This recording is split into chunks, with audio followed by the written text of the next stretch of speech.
कुछ समय से पुलिस कुछ व्यक्तियों की कंप्लेंट्स को की जांच कर रही थी और उस जांच में टेक्निकल बहुत सारी बिंदुओं पे जांच की गई और यह पाया कि बहुत सारे ऐसे म्यूल अकाउंट्स हैं, बैंक अकाउंट्स हैं जहाँ पे बहुत ज़्यादा मात्रा में रुपयों का हेर फेर हो रहा है, लेन देन हो रहा है। करीब 1300 म्यूल अकाउंट्स की जांच की गई। बैंक अकाउंट्स की डिटेल्स मांगे गए। पता ही लगा कि इसमें बहुत फ्रीक्वेंट ट्रांजैक्शंस हो रहे हैं, मनी विड्रॉ हो रहा है, आ रहा है, जा रहा है। एक एक दिन में करोड़ों के ट्रांजैक्शंस हो रहे हैं। तो करीब 2000 करोड़ के ट्रांजैक्शंस का ऐसा सस्पिशियस एक्टिविटीज़ की जांच चल रही है और उसी के तहत कुछ ज़ीरो डाउन किया गया और साइबर पुलिस के द्वारा मध्य प्रदेश में कई ठिकानों पर रेड की गई और उसमें जो इस पूरे मामले में संलिप्त हैं उन लोगों कई लोगों को राउंड अप किया है। इसमें जो फर्जी बैंक खाते खुलाते थे और इसमें कुछ बैंक एम्प्लॉयज़ भी इन्वॉल्व हैं जो फर्जी सिम कार्ड लाते थे और रेड्स के दौरान काफ़ी मात्रा में हमें ऐसे पासबुक्स मिले हैं, कई एटीएम कार्ड्स मिले हैं, कई सिम कार्ड्स मिले हैं, कई मोबाइल फ़ोन्स मिले हैं। तो एक रैकेट के रूप में ये पूरा मामला चल रहा था और इसमें ये भी जानकारी मिली थी कि बाहर से भी इन अकाउंट्स के विड्रॉल्स हुए हैं और उन सब की अभी जांच चल रही है। जहां जहां जैसी जैसी एविडेंस आएंगे उस पर कार्रवाई की जाएगी। तो ये म्यूल अकाउंट है, इसके जरिए देश के बाहर खासकर बाहरी देश है, दुबई है, यहाँ पैसा भेजा गया। इसी के चलते एटीएस इन्वॉल्व हुआ है। टेरर फंडिंग भी है इसमें।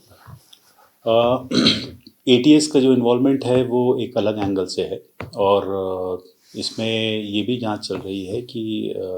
इसमें कहीं टेरर फंडिंग की संभावना तो नहीं है या कोई टेरर लिंक की संभावना तो नहीं है। इसकी अभी ये जांच चल रही है, वेरिफिकेशंस चल रहा है और अगर कोई जानकारी इसमें आएगी, एविडेंस मिलेगा तो डेफिनेटली पुलिस इसमें कार्रवाई करेगी।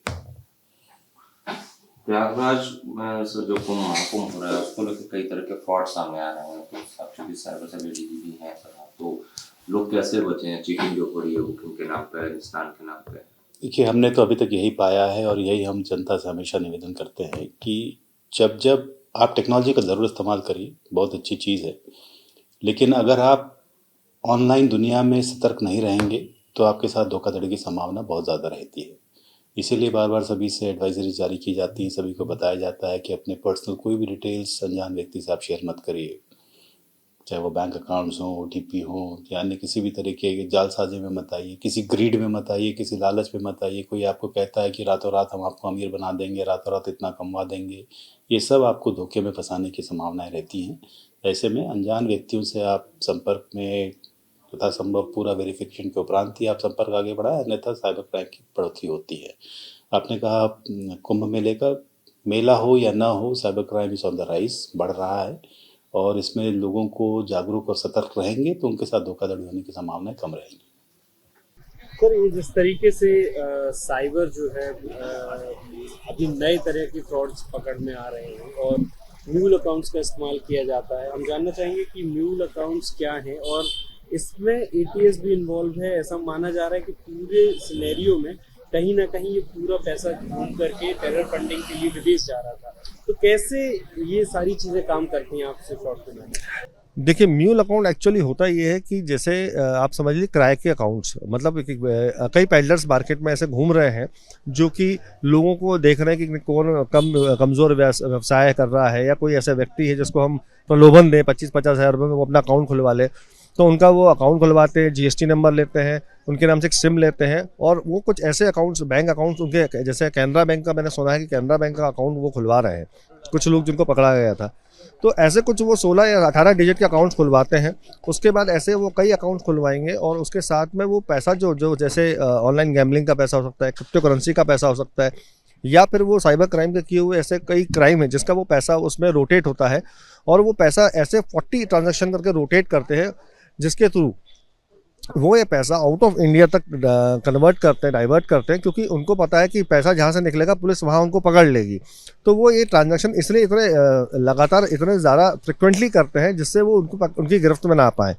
और इस प्रकार से ये म्यूल अकाउंट को यूज़ करते हैं और पूरा जो पैसा है ये फॉरेन फंडिंग के लिए भेजते हैं और वहाँ से फिर क्रिप्टो करेंसी के थ्रू यहाँ लाते हैं। तो इसमें मेन जो फंडिंग हो रही है वो online gambling, online games, cyber crime होने वाले चीज़ें, और साथ में ये जो कुछ ऐसे ट्रांजैक्शंस है जो चीज़ दिखती नहीं है,